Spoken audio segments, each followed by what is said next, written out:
You walk in the front door, right? And the house is just suspiciously quiet. Which is, never a good sign. Never. You turn the corner into the living room, and there, sitting right in the center of the rug, is your absolute favorite pair of leather shoes. Oh, no. Yeah. Or, well, what used to be your favorite shoes, now just reduced to like shredded, slobbery confetti. A total disaster zone. Exactly. And sitting right next to the debris is your dog. Their head is lowered, their tail is tucked tightly between their legs. They are refusing to make eye contact with you. Right, they're doing that sideways glance thing. Yeah, you can just see the whites of their eyes peeking up. And in that moment, the cause and effect just seems so obvious. I mean, they destroyed the shoe, they know they did something bad, and now they are visibly, undeniably apologizing to you. It really does look like the absolute definition of a guilty conscience. To a human brain, it's just, well, it's an open and shut case. But today in the deep dive, we are looking at canine behavioral science to prove why your dog actually has absolutely no concept of guilt. None at all. Right. And more importantly, why your very natural, very human reaction to that cowering face might quietly be destroying their trust. We're unpacking insights today from a channel called Canine Code, which uses biological science to decode the invisible language of dogs. Because to truly understand what is happening in that specific moment, we have to completely strip away our human perspective. We have to, look at the world through an entirely different sensory lens. And if you have a dog at home, or even if you are just fascinated by animal psychology, this deep dive will fundamentally change how you view animal behavior. Okay, let's unpack this. Let's do it. We have this high-stakes emotional moment. I find my destroyed shoe, I see a dog that looks incredibly guilty, and I project remorse onto them. Why is that such a fundamental misreading of the situation? It really comes down to a trap we fall into out of love, honestly. It's anthropomorphism. We view our dogs as family members. Right, of course. Which naturally leads us to project our own complex human emotions onto them. Human evolution has wired us to seek out narrative and intent. So we assume that because we would feel moral shame for destroying someone's property, our dogs must possess that the same internal compass. We're essentially setting up a little human courtroom drama in our living rooms. We look at them and think, they know the difference between right and wrong. They deliberately chose wrong, and now they regret it. Exactly. But the biological reality is that dogs do not process the world in terms of abstract concepts like right and wrong. I don't. No, not at all. Their cognitive landscape is entirely governed by what is safe and what is unsafe. There is no morality in their decision-making process. There are only outcomes. Okay, so they aren't weighing the ethics of shoe destruction. Right. They don't look at a shoe and think, oh, this is expensive, I shouldn't chew it. They look at a shoe and think, this smells interesting, and chewing it feels good. Okay, I can accept that they don't have a human moral compass, but let me push back on that a bit. If they aren't sitting there feeling moral guilt, how do you explain the timing?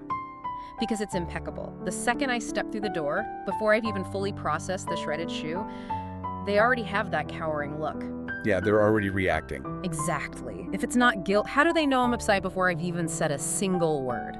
To understand that instant reaction, you have to realize they are reading you on a physiological level long before you ever consciously react. This is where we have to look past the visual and dive into the biological. This reminds me of those sensory reading concepts. I remember reading about the feline studies on cats. Oh yeah, the feline sensory research. Right, where felines can essentially feel the microvibrations of an incoming storm or even hear the subtle changes in a human's heartbeat from across the room. Is it a similar mechanism for dogs? The feline studies are a perfect bridge to this, actually. Feline sensory networks are tuned to pick up on environmental shifts that are just entirely invisible to us. Like barometric pressure and stuff? Exactly. They have specialized nerve endings in their paws and whiskers.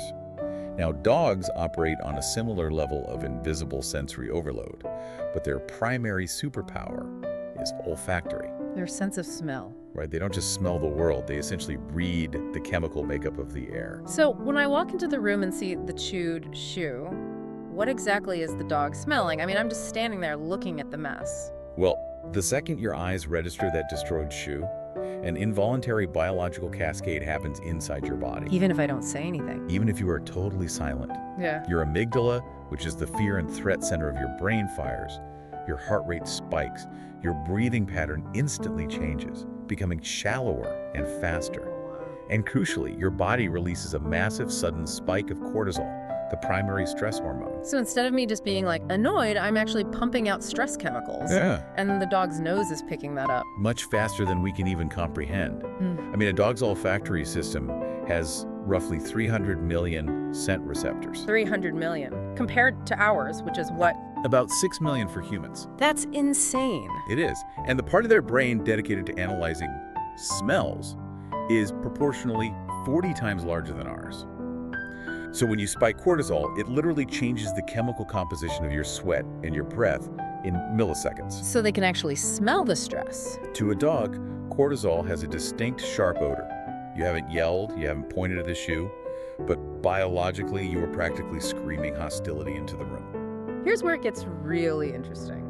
Are our dogs essentially just walking, furry polygraph machines constantly detecting our stress hormones? What's fascinating here is that, yes, that is a great way to visualize it, but it's not just a detached observation for them. It fundamentally alters their reality. Oh, so? Well, in the psychological framework of attachment theory, you are supposed to be your dog's secure base. Like a parent to a toddler. Like the reliable anchor that makes the unpredictable outside world feel safe. Precisely. The secure base is the foundation of their entire existence. But in a fraction of a second, because of your internal reaction to a chewed shoe, that anchor just vanishes. Oh, wow. Yeah. Their secure base has suddenly transformed into a highly unpredictable, biologically dangerous threat that's just radiating stress hormones. That completely flips the script. I'm standing there thinking my dog is confessing to a crime, but my dog is actually just reacting to me turning into a monster. And that brings us to the physical look they give us, the tucked tail, the lowered head, avoiding eye contact. Biologically speaking, it is known as an appeasement gesture. An appeasement gesture. Right. When any animal is confronted with a sudden threat, their nervous system gives them a few options: fight, flee, or de-escalate. Well, they rely on us entirely for survival. They can't fight us, and they can't exactly pack their bags and run away. Exactly, so they have to choose de-escalation. So what does this all mean? It's less like a criminal confessing on the witness stand and much more like, I don't know, a hostage negotiator trying to talk a highly volatile captor off a ledge. That is the exact dynamic. These appeasement gestures, lowering the posture to appear smaller, pinning the ears back, showing the whites of the eyes, which, by the way, is often called whale eye. These are ancient, hardwired rituals. Where do they come from? They're passed down from their wolf ancestors. How does that play out in a wolf pack, though? Well, in a pack hierarchy, physical conflict is incredibly dangerous and costly. If a lower-ranking wolf accidentally angers a higher-ranking member or finds themselves in a tense situation, they use these exact same physical signals to short-circuit aggression. To just shut it down before it starts. Exactly. Averting the gaze signals that they are not challenging the leader. Lowering the head protects the vulnerable neck while showing submission. It is a universal canine language designed to say, I am smaller than you. I am not a threat. Please do not hurt me. Let's restore the calm. So when my dog makes that face, they aren't saying, I'm so sorry I ate your shoe. They are saying, I can smell that you are incredibly angry. I have no idea why, and I am terrified. Please go back to being my safe place. It is a profound act of vulnerability. They are dropping all their defenses and offering you submission in hopes that you will regulate your emotions and spare them. Okay, I can see the evolutionary logic there. But for the skeptics listening, how do scientists actually prove this? Because it's one thing to say they're reacting to our cortisol, but how do we know for sure they don't also feel a little bit of guilt about the destroyed item itself? That's a great question. Researchers actually set up a brilliant piece of canine cognition testing to separate the dog's action from the owner's reaction. Oh, interesting. How did they do that? They created a scenario with a forbidden treat. They had some dogs genuinely misbehave and eat the treat when the owner left the room, while other dogs did absolutely nothing wrong. Let me guess. They manipulated what the owners thought had happened. They controlled the flow of information entirely. They would pull an owner aside and tell them that their dog ate the forbidden treat, even when the dog was completely innocent. Oh, no way. Yeah. The owner would then go back into the room and speak to the dog in a stern, disappointed voice. Wait, really? So if this is purely reactionary, does that mean I could walk up to a totally innocent dog who has done absolutely nothing wrong, scold them, and get the exact same guilty face? That is exactly what happened in the study.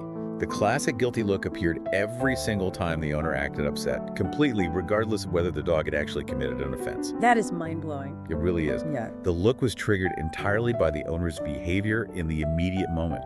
It had absolutely zero connection to the past action. It's just unsettling to realize how much we project our own psychology onto them, completely missing what's actually happening in their heads. It totally severs that human link between the crime and the confession.